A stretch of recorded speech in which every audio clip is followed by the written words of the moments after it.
Hello everyone and welcome to the channel. I'm Emmanuel, I'm an Airbus pilot, and welcome to today's tutorial on what to do when it is too cold for the FMS to fly a non-precision approach. That's exactly our scenario today. We are inbound to Innsbruck. It is a lovely late November winter setting down there, temperatures -5 degrees, some snow in the area, and we are going to fly the localizer DME East approach for a circle to land to runway 08. Now, we have one big problem. Airbus does not allow us to correct the final approach segment in the FMS. We must not do any changes there. But since our temperature is colder than ICAO standard -15, which at the elevation of Innsbruck would be a difference of 4 degrees to the ICAO standard temperature.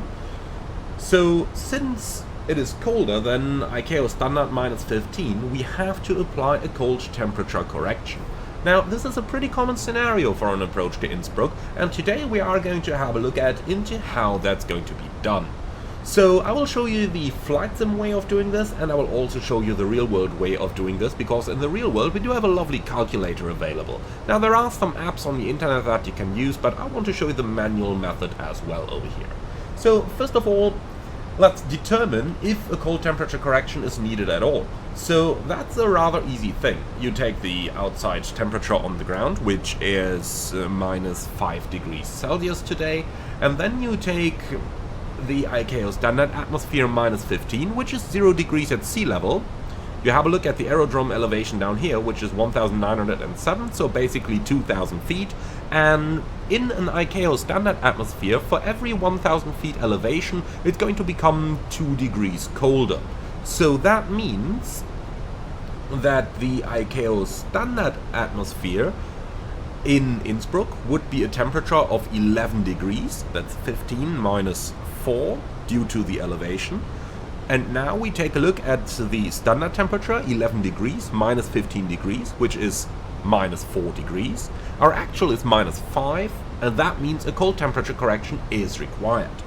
Now, I've already shown you the cold temperature correction table in my video on winter operations, and I also explained how to do those corrections manually in that video. So do have a look if you have not watched that yet. I am going to link it in the video description below. But now let's have a look into how we would do this in the real world. So in the real world, the Lido app has a very simple calculator for that, which is that one. So you insert the exact data. Threshold field elevation is 1,894, outside temperature -5, flight path angle from the published procedure. So that is that one down here, glide path angle 3.77 degrees. And then we are also going to insert the go-around climb gradient, which I've chosen as 5% so that we can take the lowest minimum down here.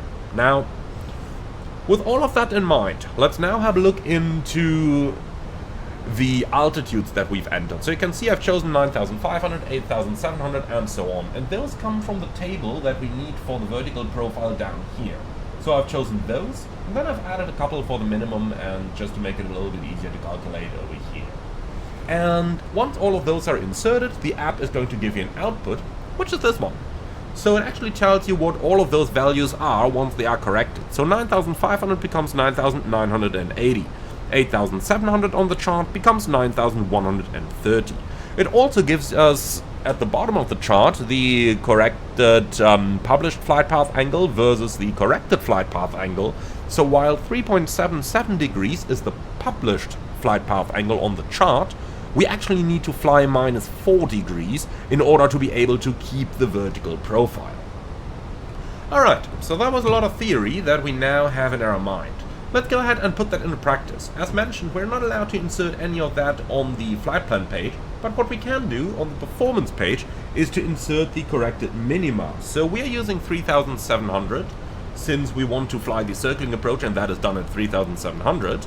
And therefore we can enter the corrected one, which is 3,810, and that's now entered. So all of that is now in here. So let's go ahead and actually fly the approach.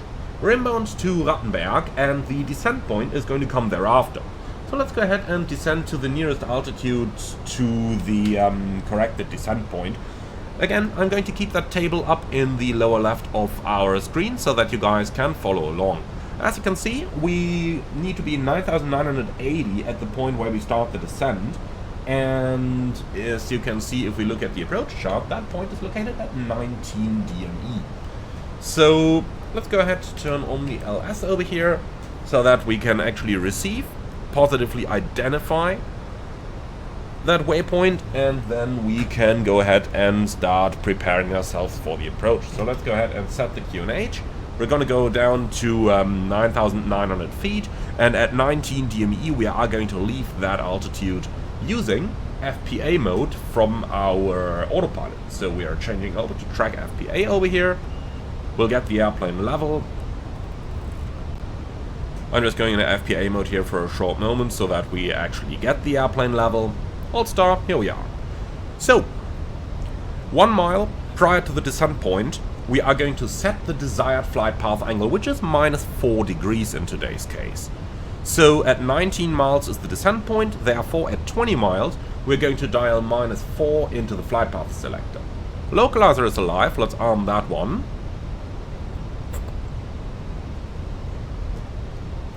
And now we are passing 20 miles, so we dial an FPA of -4 in there. Airplane, you're not supposed to be descending now. Just maintain that altitude. So FPA -4 is dialed in. And now we're passing 19 DME. Pull the FPA. Now we got FPA -4, and we're starting our descent.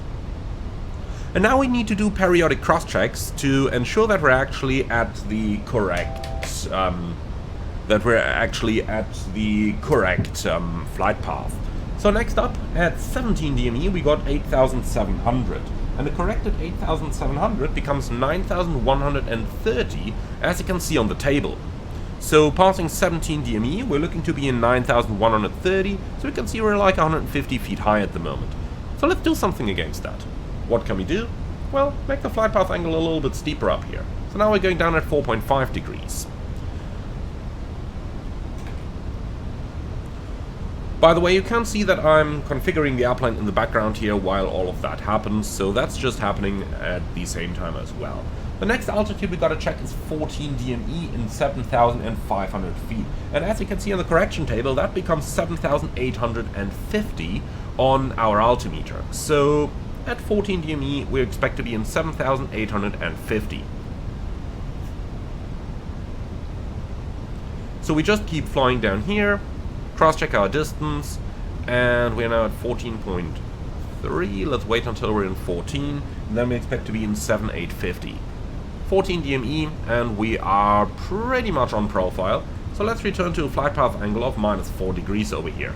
That way, by slightly altering the flight path angle, you can easily change the vertical profile and re-intercept it, regardless of what your indicated airspeed and your ground speed is. That's just the huge advantage of using flight path angle mode. Also note the following.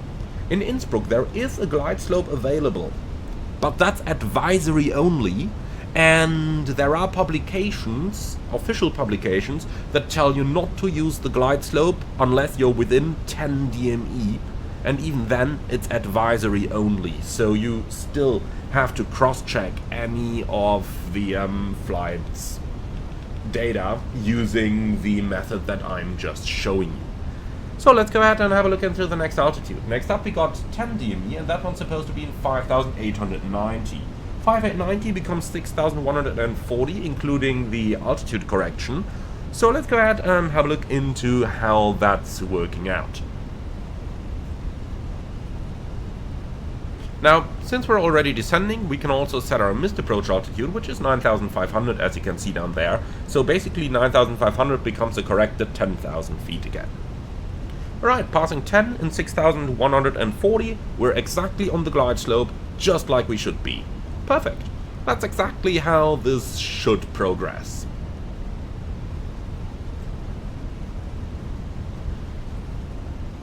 So, by now we are slow enough, let's go ahead and stow those speed brakes. And since the gear is already down, might as well arm them already and also put all those lights on. Yeah, sometimes it's hard recording a tutorial and filming at the same time, or flying at the same time.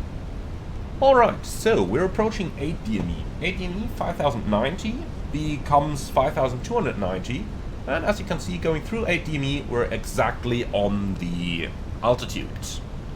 Next up is going to be 7 DME, and that is 4690. And again, looking at the correction table on the left hand side there, that becomes 4870. And passing 7 DME, 4870 exactly on glide. Perfect. And now we already have our landing runway in sight. Next would have been the minimum anyway. And that means we can go ahead and start breaking out for the visual approach into Innsbruck. So let's go ahead and get that visual approach chart up. The minimum 3700 plus correction. So once we're reaching that, we can disconnect everything, take over the manual part, and then fly the approach like it is charted. And that's basically all there is for what you are going to do when it's really getting too cold to actually commence the approach to the fullest. So the rest of this video is basically just the circling for entertainment purposes over here, but I know you guys like that, so do I, so let's do it. Checked. Minimum. Alright, and continue. We have the runway in sight, we can start the breakout. Our altitude should be 3810, temperature correction included. So, track 230, like that. Flight directors off, but on.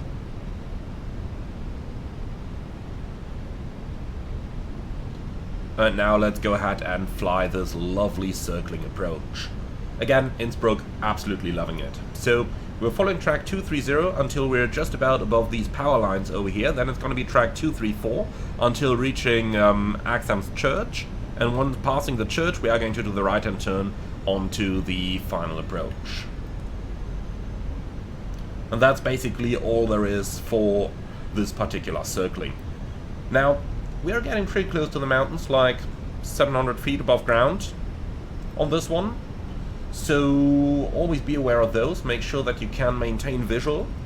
Like now we know we can see the runway just fine, but we can also see that that village is in the snow over there, so visibility, we'll see. Seems okay for the time being, but we're gotta keep a good look outside while we're flying this procedure.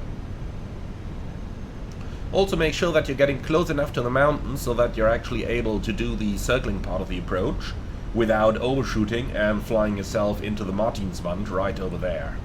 I don't want to know how many flights I must already ended up there. So we can see the power line approaching, and from down here. So with that power line in sight, let's go ahead and make that right-hand turn. The track should be 264, so let's dial that one up. So 264 is selected, and here we go, just on the outskirts of the village. Now let's start looking for the church. In the meantime, flaps 3 and flaps 4.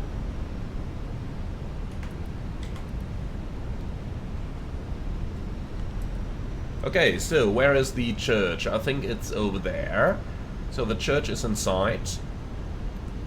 The field is in sight just on the right-hand side down there. And yeah, that's definitely a church tower down there. By the way, absolutely lovely scenery here by Orbex for Innsbruck. Landing checklist, Ecam memo, landing no blue, landing checklist, complete. Alright, so there's the church. Now we did go a little bit high here, let's correct for that. Here's the church, and once we're abeam the church, so basically over this field over here, then we can start our final turn. Visibility isn't exactly perfect right now, but is within limits for the approach. Alright, and we should be abeam. Yeah, shut up. Thank you. Minimum. Continue. So now it's important that we are actually maintaining a good rate of descent here. Can already set the runway track 084 if I'm not mistaken.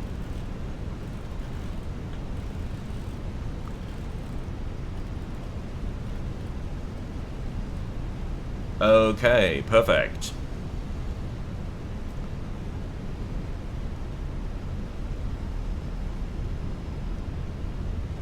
So, a little bit of snow coming here. Can we already see the runway? Yes, we can. There it is. Alright, the Poppy is showing us on 3 whites, so let's descend a little bit quicker.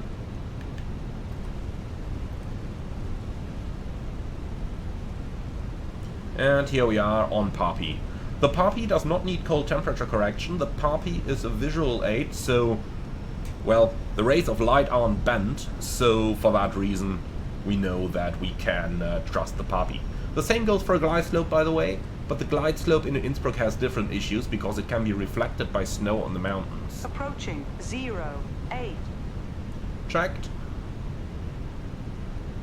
Alright, and here we are, established on the final approach for Innsbruck's runway 08. Now just maintain a good rate of descent. Especially in snowy conditions, it can sometimes be a little bit difficult to judge your height above the ground, so be sure that you trust the radio altimeter there. 400. And that's especially important for the flare. 300.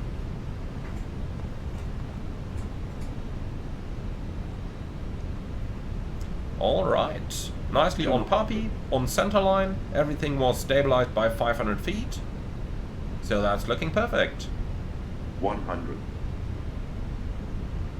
Now it's a short runway, so don't flare into eternity. 50, 40, 30, 20. Retard. And just put her down onto the ground. Spoilers, reverse green, decel.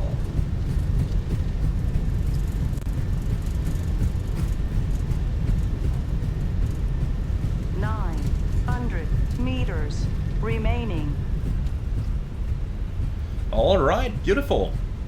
Always remember that you allow the airplane to slow down as quickly as possible, because the last third of a runway is often in a much worse condition in terms of braking action than the first 2/3. The reason being that aircraft usually don't use the last third of a runway. As you can see, landing aircraft are usually able to vacate earlier, and aircraft that take off would go airborne long before. However, if you see that you can't make the exit and have to roll behind this, don't just stop braking and think that you will nicely brake it into the turn pad. The braking action there might be quite a bit worse than the braking action on the approach itself, so, or rather on the first 2/3 of the runway, so aircraft have ended behind the runway end for this particular reason. Well, and that's everything that I got for this video. Leave your feedback in the comments underneath. Remember to keep the flaps extended if you've flown through any snow or anything that might have contaminated them with ice. And with that, leave your feedback in the comments underneath the video. Tell me to put the engine anti-ice on in the future when you're flying through snow. Yeah, you should probably do that. It's a good idea, I can tell you. And with all of that out of the way, thank you very much for watching. As always, like, comment, and subscribe. And if you really love what I'm doing on this channel, I would appreciate a small donation through the Buy Me a Coffee link in the video description below. Thank you very much, and I'm looking forward to see you all again on the next one.